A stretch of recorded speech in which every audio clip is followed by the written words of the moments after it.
আসসালামু আলাইকুম প্রিয় 2021 সালের এইচএসসি পরীক্ষার্থীবৃন্দ, আমার বিশ্বাস আল্লাহর রহমতে তোমরা ভালো আছো, টেনশন মুক্ত আছো।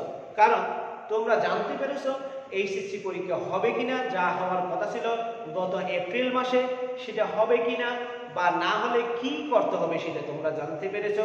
সেজন্য আশা করি তোমরা ভালো আছো। দেখো, গত 2020 মার্চ থেকে সারা বিশ্ব বৈশ্বিক মহামারী করোনায় আক্রান্ত, যার কারণে শিক্ষা মন্ত্রণালয় গত বছর এইচএসসির মতো গুরুত্বপূর্ণ একটি পরীক্ষায় অটু পাস দিতে বাধ্য হয়েছিল।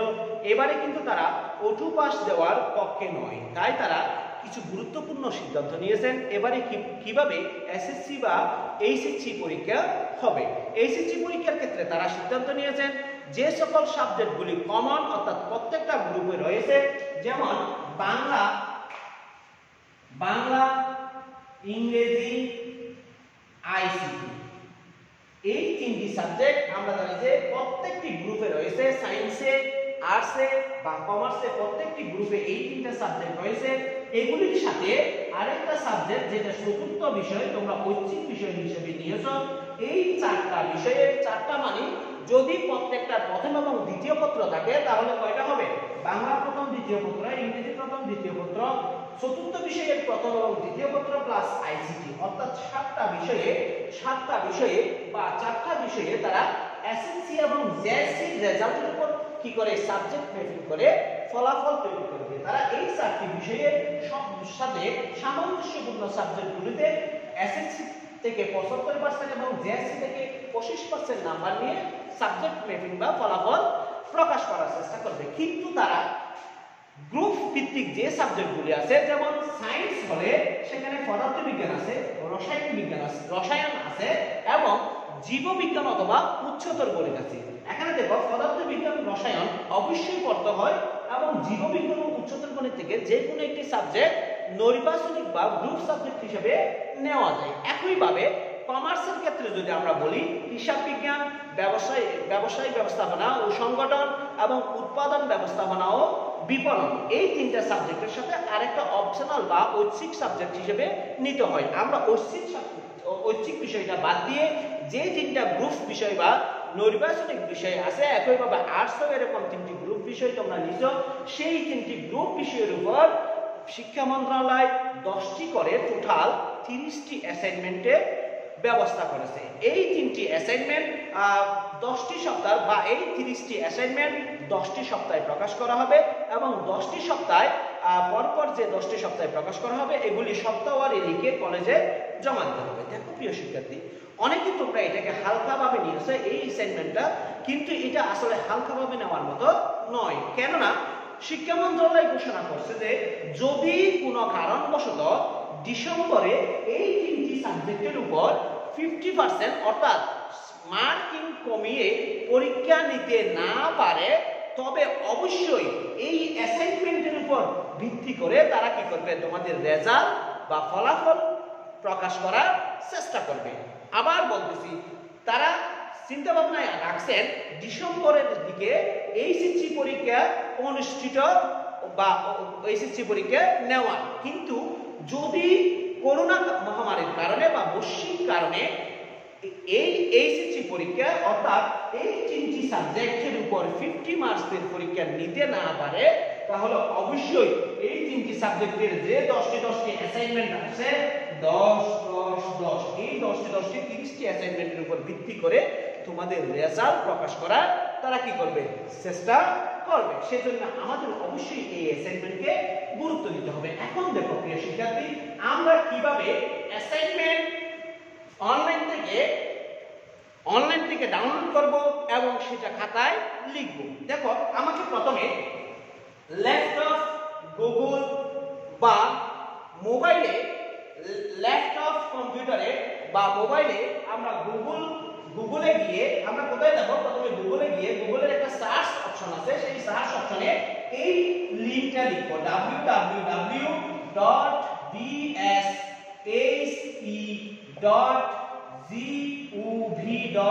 www.bse.gov.bd।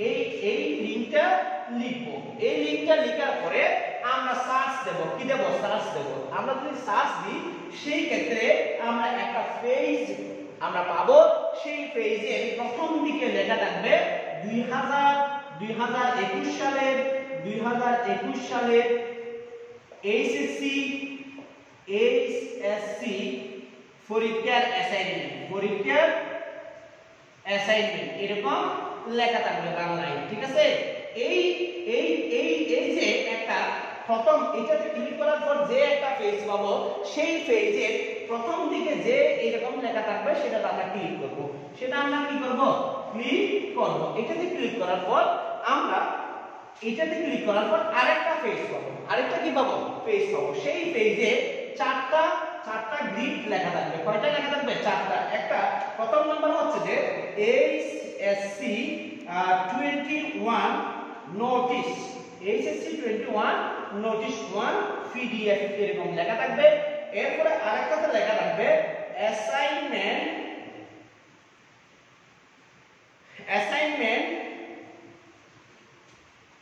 evaluation পিডিএফ এরকম লেখা থাকবে। আরেকটাতে লেখা থাকবে অ্যাসাইনমেন্ট কভার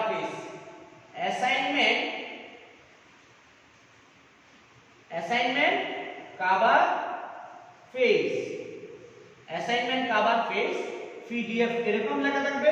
আরেকটাতে লেখা থাকবে অ্যাসাইনমেন্ট গ্রিড এরকম লেখা থাকবে। ঠিক আছে, এই জিনিসগুলো এই চারটা অপশন লেখা থাকবে। তার মানে আমরা দেখতেছি যে আমরা প্রথমে গুগল ল্যাপটপ বা মোবাইল বা কম্পিউটারে গিয়ে আমরা গুগল অপশনে www.dse.gov.bd লিখে সার্চ দেব। সার্চ দিলে আমরা একটা পেজ পাবো।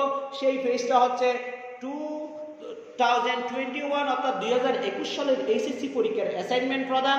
ওখানে ক্লিক করব। ক্লিক করলে আমরা যেই পেজটা পাবো সেই পেজের প্রথম দিকে আমরা চারটা লিংক পাবো। একটা হচ্ছে HSC 21 notice 1 PDF, assignment evaluation .pdf, assignment cover page .pdf, assignment grid PDF. এখন দেখো প্রিয় শিক্ষার্থী, এই দুইটা তোমাদের জন্য নয়,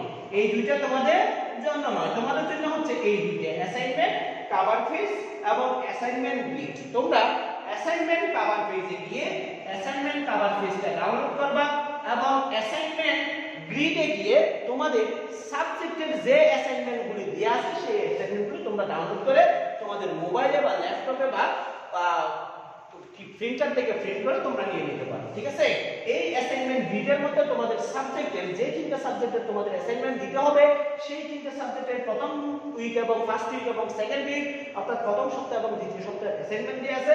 আর এই কভার পেজটা তোমাদের 30টা অ্যাসাইনমেন্টের প্রত্যেকটার সাথে যুক্ত করতে হবে। এখন দেখো প্রিয় শিক্ষার্থী, আমরা কভার পেজ নিয়ে একটু আলোচনা করব, তারপর আমরা অ্যাসাইনমেন্টে যাব। ঠিক আছে, আমরা প্রথমে কভার পেজ নিয়ে একটু আলোচনা করব, তারপর কিছু যাব আমরা অ্যাসাইনমেন্টে যাব। এখন দেখো প্রিয় শিক্ষার্থী, তোমরা যে অ্যাসাইনমেন্টটা ডাউনলোড করবে, কভার পেজটা ডাউনলোড করবে, ঠিক সেই কভার পেজটা এরকম হবে। দেখো এরকম করে থাকবে। এখানে একটা নমুনা কপি লেখা থাকবে। এখানে একটা কি লেখা থাকবে? নমুনা কপি লেখা থাকবে। এখানে একটু দেখবা, এখানে একটা নমুনা কপি লেখা থাকবে। তোমরা কিন্তু প্রিন্ট করার সময় তোমরা যখন কোনো কম্পিউটার দোকান থেকে বা প্রিন্টার থেকে প্রিন্ট করবা তখন তোমরা এডিট করে এই নমুনা কপিটা একটু কি করে দেবা? মুছে দেবা। এই নমুনা কপিটা কি করে দেবা? মুছে দেবা। এখন এই কভার পেজটা 4টি অংশে বিভক্ত। কয়টি অংশে বিভক্ত? 4টি অংশে বিভক্ত। দেখো 4টি অংশে বিভক্ত। প্রথম অংশটা হচ্ছে শিক্ষার্থীর অংশ। দ্বিতীয় অংশটা হচ্ছে মূল্যায়নকারী শিক্ষকের অংশ। মূল্যায়নকারী শিক্ষকের অংশ। ঠিক আছে, মূল্যায়নকারী শিক্ষকের অংশ। তৃতীয় অংশ হচ্ছে কলেজের অংশ। কিসের অংশ? কলেজের অংশ। চতুর্থ অংশ হচ্ছে বোর্ডের অংশ। কিসের অংশ?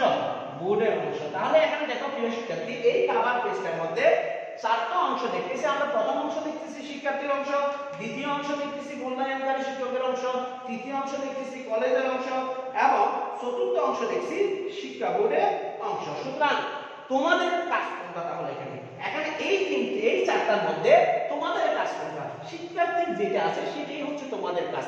বাকি 3টাতে তোমাদের হাত দেওয়ার দরকার নাই। দাগ লাগানোর দরকার নাই, অর্থাৎ এই তিনটাতে তোমরা কোনো প্রকার হাত দিবে না, কোনো ধরনের দাগ দিবে না, ঠিক আছে। এগুলি যে শিক্ষক মূল্যায়ন করবে সেটা তিনি কি করবেন, পূরণ করবেন। কলেজ এই অংশটা পূরণ করবেন, শিক্ষা বোর্ড এই অংশটা পূরণ করবেন। সুতরাং এই তিনটাতে তোমাদের হাত লাগানোর কোনো দরকার নেই। এখন আমি তোমাদের অংশে কি কি পূরণ করতে হবে সেটা একটু দেখবো। প্রথমে আমাদের লিখতে হবে শিক্ষা বোর্ড। প্রথমে আমাদের কি লিখতে হবে, শিক্ষা বোর্ড। দেখো তোমরা কোন বোর্ডের অধীনে, তোমরা যারা এইচএসসি পরীক্ষা দিচ্ছ, কক্সবাজারে যারা এইচএসসি পরীক্ষা দিচ্ছ সবাই কিন্তু চট্টগ্রাম শিক্ষা বোর্ডের অধীনে। কোন শিক্ষা বোর্ডের অধীনে, চট্টগ্রাম শিক্ষা বোর্ডের অধীনে। কিন্তু যারা বিএম শাখায় পরীক্ষা দিচ্ছ তারা কারিগরি শিক্ষা বোর্ডের অধীনে, আর যারা মাদ্রাসা থেকে পরীক্ষা দিচ্ছ তারা মাদ্রাসা শিক্ষা বোর্ডের অধীনে, অর্থাৎ মাদ্রাসা শিক্ষা বোর্ডটা মনে হয় ঢাকা। তাহলে তোমাকে লিখতে হবে সেটা মাদ্রাসা শিক্ষা বোর্ড, আর কারিগরির ক্ষেত্রে কারিগরি শিক্ষা বোর্ড। আর যদি সাধারণ হয় তাহলে কক্সবাজারের হলো অবশ্যই কোন শিক্ষা বোর্ড, চট্টগ্রাম শিক্ষা বোর্ড। তাহলে আমরা এখানে শিক্ষা বোর্ডের নাম ইংরেজিতে লিখব CH চট্টগ্রাম বোর্ড। তাহলে আমরা লিখতেছি যে আমরা কি লিখতেছি, শিক্ষা বোর্ডের নাম আমরা লিখব চট্টগ্রাম বোর্ড। শিক্ষা বোর্ডের নাম আমরা কি লিখব, চট্টগ্রাম বোর্ড লিখব। অবশ্যই চট্টগ্রাম বোর্ড লিখতে হবে, চট্টগ্রাম লিখলে হবে না।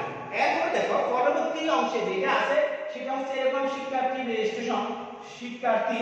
Registration number. তাইলে একটু দেখবা প্রিয় শিক্ষার্থী, ইংরেজিতে লিখতে হবে। এখানে লেখা আছে অষ্টম বা নবম শ্রেণীর রেজিস্ট্রেশন কার্ড অনুসারে, অষ্টম বা নবম শ্রেণীর কি অনুসারে, রেজিস্ট্রেশন কার্ড অনুসারে। তুমি এইটা লেখার জন্য কি করবা, তোমার জেএসসির যে রেজিস্ট্রেশন কার্ডটা আছে অথবা এসএসসির যে রেজিস্ট্রেশন কার্ডটা আছে সেটা তুমি তোমার সামনে নিবা। এরপর সেখানে তোমার যে রেজিস্ট্রেশন নাম্বারটা আছে সেটা এখানে তুমি সেটা কি করবা, ইংরেজিতে লিখবা। আমি আবার বলতেছি, তুমি এসএসসি বা তোমার জেএসসির যে রেজিস্ট্রেশন কার্ডটা আছে সেই রেজিস্ট্রেশন কার্ডটা হাতে নিবা, নিয়ে দেখে দেখে ভুল না হয় মতে ইংরেজিতে এখানে সেই রেজিস্ট্রেশন নাম্বারটা লিখবা। এরপর আছে শিক্ষার্থীর নাম। এরপরে কার নাম আছে, শিক্ষার্থীর নাম। অবশ্যই এখানে বলে দিছে ক্যাপিটাল লেটারে ইংরেজি হতে হবে, ক্যাপিটাল লেটারে ইংরেজিতে ক্যাপিটাল লেটার হতে হবে, ক্যাপিটাল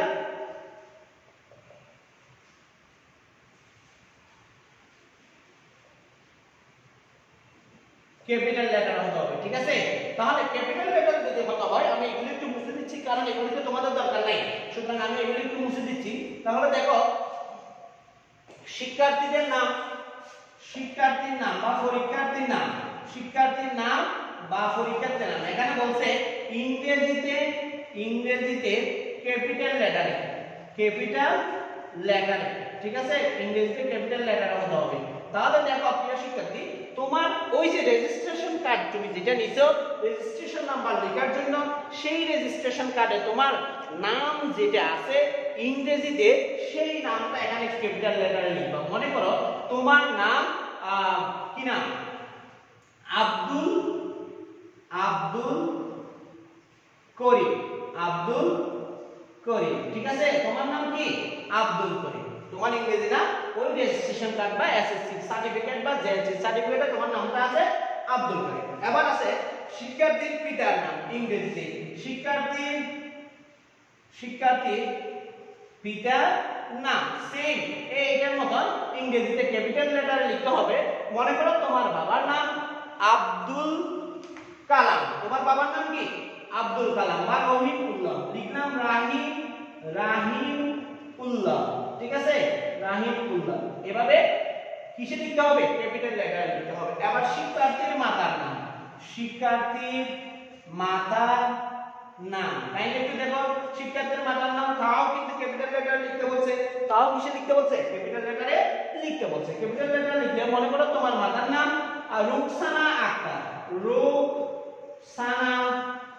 রুকসানা আক্তার, ঠিক আছে। এভাবে ইংরেজিতে তোমাকে তোমার নিজের নাম, বাবার নাম, মায়ের নাম তোমাকে সার্টিফিকেটে যেরকম লেখা আছে এসএসসি বা জেএসসি সার্টিফিকেটে যেরকম লেখা আছে ঠিক হুবহু ওরকম ভাবে তোমার নাম, তোমার পিতার নাম, তোমার মাতার নাম লিখতে হবে। এখন দেখো প্রিয় শিক্ষার্থী, যেটা তোমার পরবর্তী অপশনে যেটা আছে সেটা হচ্ছে বিষয় কোড ও বিষয়ের নাম, বিষয় কোড ও কিসের নাম, বিষয়ের নাম। এখন দেখো আমরা পরবর্তী অংশটা লিখতেছি বিষয় কোড ও বিষয়ের নাম, বিষয়ের নাম। ঠিক এরকম করে আসে, দেখো প্রিয় শিক্ষার্থী এরকম করে আসে 1 2 3। এখন মনে করো আমি পদার্থবিজ্ঞান ফার্স্ট পার্টে পরীক্ষা দেব, অর্থাৎ আমার অ্যাসাইনমেন্ট লিখতে হবে ফিজিক্স ফার্স্ট পার্ট। আমার অ্যাসাইনমেন্ট লিখতে হবে কি physics first part. Physics first পার্টের বিষয় কোড হচ্ছে 174 174। এখানে আমরা লিখব ফিজিক্স ফার্স্ট পার্ট। এখন যদি ফিজিক্স সেকেন্ড পার্ট হয়, যেমন আমাদের প্রথম সপ্তাহের অ্যাসাইনমেন্টে ফিজিক্স ফার্স্ট পার্ট আছে, দ্বিতীয় সপ্তাহের অ্যাসাইনমেন্টে কি আছে ফিজিক্স সেকেন্ড পার্ট আছে, তাহলে প্রথম সপ্তাহের অ্যাসাইনমেন্টে আমরা লিখব 174 ফিজিক্স ফার্স্ট পার্ট। এখন যদি আমি দ্বিতীয় সপ্তাহের অ্যাসাইনমেন্ট হয় সেই ক্ষেত্রে ফিজিক্স সেকেন্ড পার্টের বিষয় কোড আসবে 175, এখানে লিখব ফিজিক্স সেকেন্ড পার্ট। এভাবে মনে করো যাদের অ্যাকাউন্টিং আছে তাদের যদি অ্যাকাউন্টিং ফার্স্ট পার্টের অ্যাসাইনমেন্ট হয় তাহলে অ্যাকাউন্টিং এর বিষয় কোড লিখব। তোমরা সবাই জানো, তোমাদের রেজিস্ট্রেশন কার্ড তোমাদের হাতে থাকলে তোমরা বুঝতে পারবে এখানে কি বিষয় কোড কোনটা হবে অ্যাকাউন্টিং ফার্স্ট পার্টের, এবং এখানে লিখবে অ্যাকাউন্টিং ফার্স্ট পার্ট। আর যদি অ্যাকাউন্টিং সেকেন্ড পার্ট হয় তাহলে অ্যাকাউন্টিং সেকেন্ড পার্টের বিষয় কোড লিখব এবং এখানে লিখবে অ্যাকাউন্টিং সেকেন্ড পার্ট। এখন যদি তোমার কি হয় অর্থনীতি হয় তাহলে আমরা লিখব অর্থনীতি ফার্স্ট পার্টের বিষয় কোড এবং অর্থনীতি ইকোনমিক্স ফার্স্ট পার্ট। অর্থনীতি সেকেন্ড পার্ট হলে অর্থনীতি সেকেন্ড পার্টের বিষয় কোড এবং এখানে লিখব ইকোনমিক্স সেকেন্ড পার্ট। আশা করি প্রিয় শিক্ষার্থী বুঝতে পারছো। এখন পরবর্তী যে অংশটা আছে সেটা হচ্ছে যে অ্যাসাইনমেন্টের ক্রমিক নাম্বার। অ্যাসাইনমেন্টের কি নাম্বার? ক্রমিক নাম্বার। আমি এখানে একটু মুছবো প্রিয় শিক্ষার্থী, এখানে একটু দেখো, আমি যদি এখানে একটু মুছে দিই তাহলে আমরা কি পাই অ্যাসাইনমেন্টের ক্রমিক নাম্বার, ক্রমিক নাম্বার, ঠিক আছে, অ্যাসাইনমেন্টের ক্রমিক নাম্বার। এখন দেখো এই অ্যাসাইনমেন্টের ক্রমিক নাম্বারটা অবশ্যই ইংরেজিতে লিখতে হবে। এখন তোমাকে যে 10টি অ্যাসাইনমেন্ট দিছে বা দিবে প্রত্যেকটা সাবজেক্টে, মনে করো ফিজিক্স যদি হয় ফিজিক্সে কিন্তু 10টি অ্যাসাইনমেন্ট ধীরে ধীরে আসবে শেষ পর্যন্ত। এখন কয়টি অ্যাসাইনমেন্ট আসছে? ফিজিক্সে এখন 2টি অ্যাসাইনমেন্ট আসছে। এরকম কেমিস্ট্রিতে দেখা গেছে 1টি অ্যাসাইনমেন্ট আসছে, জীববিজ্ঞানে দেখা গেছে 1টি অ্যাসাইনমেন্ট আসছে, উচ্চতর গণিতে দেখা গেছে 1টি অ্যাসাইনমেন্ট আসছে, ইসলামিক হিস্ট্রিতে দেখা গেছে 2টি অ্যাসাইনমেন্ট আসছে। একইভাবে অর্থনীতি পৌরনীতি এগুলিতে 1টি করে অ্যাসাইনমেন্ট আসছে। সুতরাং তুমি অ্যাসাইনমেন্টের এই অ্যাসাইনমেন্টের প্রশ্নটা যদি অংশটা যদি তুমি হাতে নাও তাহলে তুমি দেখবে যে এই যে প্রথম দিকে একটা কলাম আছে, কাইন্ডলি একটু দেখো, প্রথম দিকে একটি কলাম, এই কলামের মধ্যে অ্যাসাইনমেন্টের ক্রমিক নাম্বার লেখা আছে। দেখো এই যে এইটাতে 1 নাম্বার অ্যাসাইনমেন্ট, 1 নাম্বার ক্রমিক দেয়া আছে, কত নাম্বার দেয়া আছে?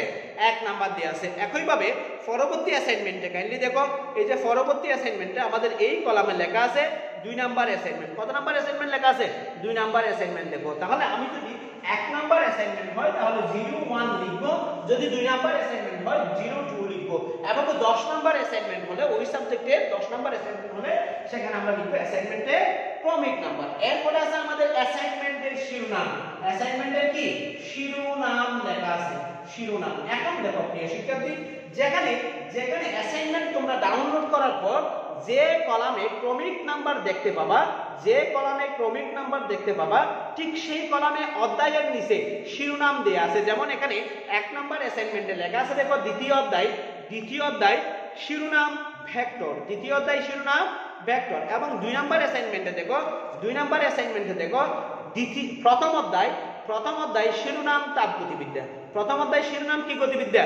তাপগতিবিদ্যা। তাহলে যদি 1 নাম্বার অ্যাসাইনমেন্ট হয় পদার্থবিজ্ঞানের ক্ষেত্রে সেই ক্ষেত্রে আমরা লিখব ভেক্টর, এবং 2 নাম্বার অ্যাসাইনমেন্ট হলে সেই ক্ষেত্রে আমরা লিখব তাপগতিবিদ্যা। একইভাবে তোমাদের অ্যাকাউন্টিং যাদের আছে তাদের এই যে অ্যাসাইনমেন্টের অ্যাকাউন্টিং এর অ্যাসাইনমেন্টটা যদি তুমি নাও সেই ক্ষেত্রে তুমি দেখতে পাবা 1 নাম্বার কলামে অধ্যায়ের নিচে নামটা দেখতে পাবা, সেই নামটা হচ্ছে সেখানে শিরোনাম আকারে লিখে দেবে। এখন প্রিয় শিক্ষার্থী, তোমরা জিজ্ঞাসা করো অনেকে, স্যার প্রথম পত্র দিতে হবে নাকি দ্বিতীয় পত্র দিতে হবে? তোমরা অ্যাসাইনমেন্টটা ডাউনলোড করার পর বিষয় কোডের আগে এই যে বিষয় কোড দেখো, এখানে বিষয় কোড উল্লেখ আছে, বিষয় কোডের আগে এখানে পত্র দেয়া আছে ফিজিক্স ফার্স্ট পার্ট, বিষয় কোড এত, ফিজিক্স ফার্স্ট পার্ট বিষয় কোড এত, সেটা উল্লেখ করা আছে, স্তর এইচএসসি লেখা আছে। একইভাবে ফিজিক্স ফিজিক্স বা পদার্থবিজ্ঞান দ্বিতীয় পত্র বিষয় কোড লেখা আছে। এভাবে তোমাদের যাদের অ্যাকাউন্টিং আছে তাদের অ্যাকাউন্টিং পাশে পত্র লেখা থাকবে, পাশে কুট লেখা থাকবে, ইসলামের ইতিহাস পাশে পত্র লেখা থাকবে, পাশে কুট লেখা থাকবে, অর্থনীতি পাশে পত্র লেখা থাকবে, পাশে কুট লেখা থাকবে। আশা করি প্রিয় শিক্ষার্থী তোমরা কিভাবে কভার পেজটা পূরণ করবা বা কভার পেজটা তোমরা কিভাবে লিখবে সেটা বুঝতে পারছো। আমি আবার বলতেছি, কভার পেজে কয়টি অংশ থাকে? টোটাল 4টি অংশ থাকে। এই 4টি অংশের মধ্যে তোমাদের কাজ শুধু প্রথম অংশে যেখানে শিক্ষার্থীদের অংশ লেখা আছে সেই অংশটা তোমাদের, বাকি 3টি অংশ তোমাদের নয়। বাকি 3টি অংশ, একটা হচ্ছে কলেজের যে শিক্ষকরা এই খাতাগুলি মূল্যায়ন করবেন সেই শিক্ষকের জন্য, আরেকটা অংশ হচ্ছে ওই কলেজের জন্য, আরেকটা অংশ হচ্ছে শিক্ষা বোর্ডের জন্য। তার মানে তোমরা কি বুঝতে পারলে, যদি কোনো কারণবশত তোমাদের যে 50 মার্কসকে ডিসেম্বর মাসে পরীক্ষা নেওয়ার কথা ছিল বা হচ্ছে সেটা যদি নিতে না পারে তাহলে এই অ্যাসাইনমেন্টটাই হবে তোমাদের রেজাল্টের মূল বিষয়বস্তু, অর্থাৎ এটার উপর ভিত্তি করে তোমাদের রেজাল্ট পাবলিশ করবে। তাহলে তোমরা বুঝতে পারতেছো তো এটা কিভাবে লিখতে হবে, কত সুন্দর করে লিখতে হবে, কত মানের করে লিখতে হবে। ঠিক আছে, এখন আমরা খাতাটা কিভাবে লিখবো সেটা একটু দেখবো। খাতা উত্তরপত্রটা কিভাবে লিখবে সেটা একটু দেখবো। দেখো আমরা জানি যে পরীক্ষার ফলে যখন আমরা পরীক্ষা দিই তখন সরকার প্রদত্ত যে কাগজগুলো আমাদের দেওয়া হয় সেই কাগজগুলো কিন্তু অত্যন্ত ভালো মানের, কারণ পরীক্ষার খাতাটা অনেকদিন পর্যন্ত সংরক্ষণ করতে হবে।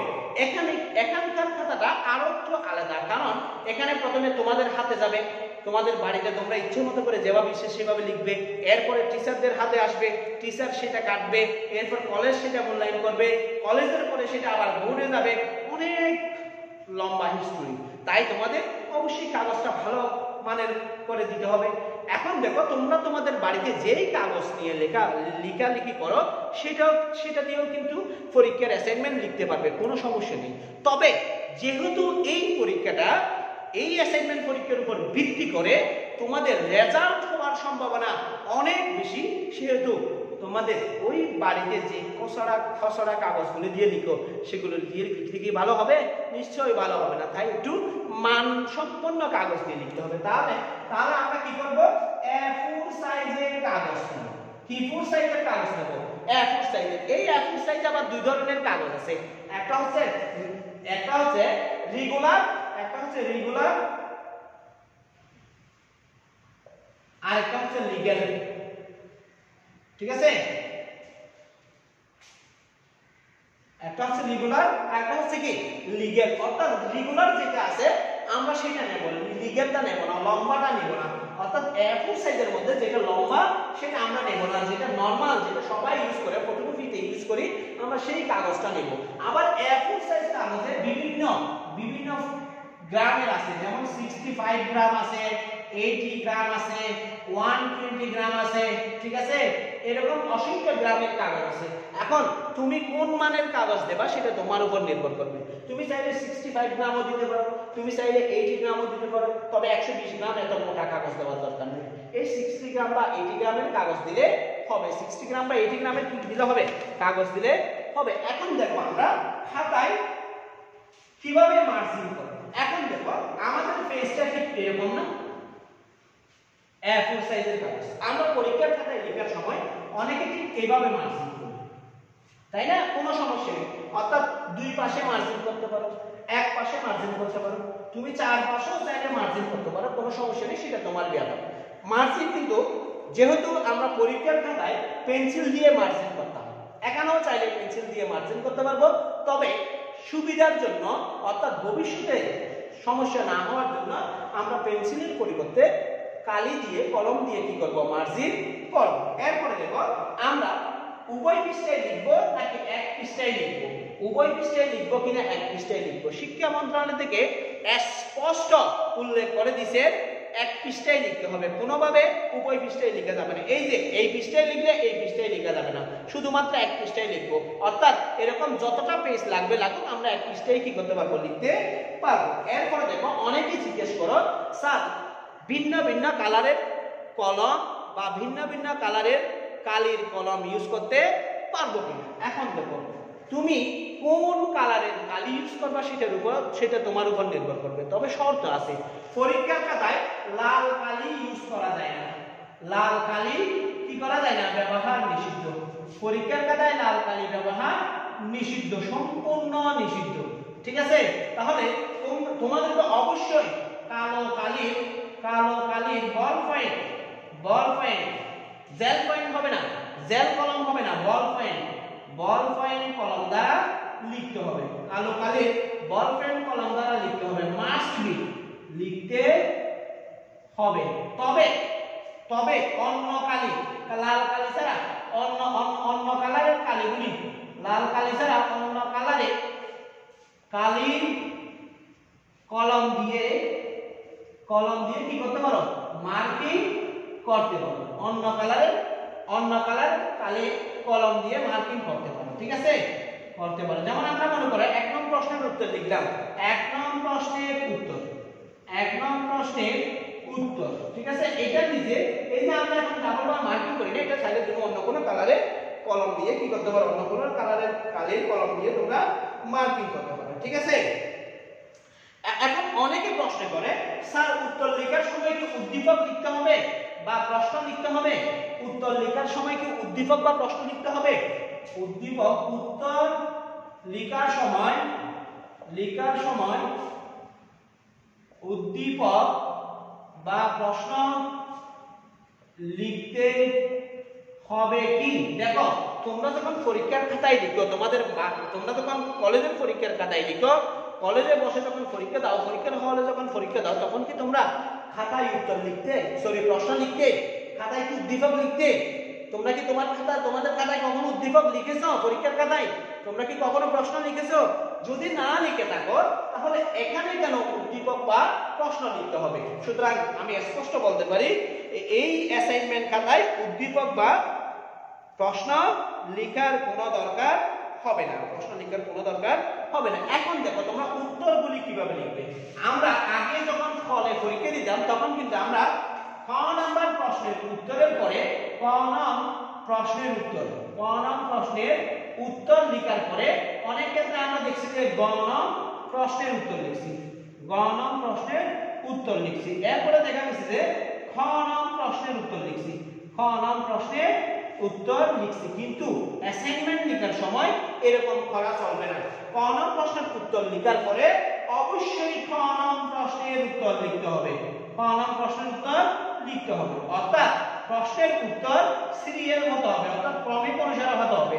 অর্থাৎ তুমি কোনোভাবে ক্রমিক কি করতে পারবে না, পরিবর্তন করতে পারবে না। খ লেখার পরে খ লিখতে হবে, খ লেখার পরে গ লিখতে হবে, গ লেখার পরে খ লিখতে হবে। এভাবেই তোমাকে কি করতে হবে, উত্তরগুলি করতে হবে। প্রিয় শিক্ষার্থী, তো আমরা শেষ পর্যায়ে চলে আসছি। তোমরা মোটামুটি বুঝে গেছো কিভাবে অ্যাসাইনমেন্ট লিখতে হবে। তোমরা এই অ্যাসাইনমেন্টকে কেউ অবহেলা করবে না, কারণ এটা তোমাদের ভবিষ্যৎ পথ নির্ধারণ করার একটা সিস্টেম বা পাথেয় হতে দাঁড়াতে পারে। কারণ শিক্ষা মন্ত্রণালয় যে ডিসেম্বরে পরীক্ষাটা নেওয়ার ঘোষণা দিয়েছেন, দেশের যে অবস্থা, করোনা মহামারীর যে অবস্থা, আমার মনে হয় না সেটা তারা নিতে পারবেন। তাই সেটার উপরেই হয়তো তোমাদের রেজাল্ট নির্ভর করতে পারে। তোমরা অবশ্যই গুরুত্ব সহকারে এই অ্যাসাইনমেন্টটা লেখার চেষ্টা করবে। সবচেয়ে বড় কথা যেটা তোমাদের প্রতি আমি অনুরোধ রাখবো, তোমরা কেউ কপি করবে না, একজন আরেকজনের কাছ থেকে কপি করবে না। তোমরা জানো কিনা জানি না, এখানে 4টা অপশন আছে। একটা হচ্ছে যে অতি উত্তম, একটা হচ্ছে যে অতি উত্তম, আরেকটা হচ্ছে যে উত্তম, আরেকটা হচ্ছে ভালো, আরেকটা হচ্ছে অগ্রগতির প্রয়োজন। দেখো, এখন তোমরা যদি কপি করে লিখো, 2-3 জনে একই ধরনের লেখা লিখো, তোমাদের মাথা থেকে, ব্রেন থেকে কিছু বের না করে সোজাসুজি কপি করো, সেই ক্ষেত্রে দেখা যাবে যে কোনো শিক্ষক চাইলে যদি অগ্রগতির প্রয়োজন এই মার্কিংটা তোমাদের খাতায় করে দেয়, তাহলে তোমাকে আবার লিখতে হবে। উনি যতবার চান ততবারই তোমাকে অগ্রগতির প্রয়োজন এই লেখাটা লিখে দিতে পারে, ওনার যতক্ষণ মন মতো না হয়। ঠিক আছে?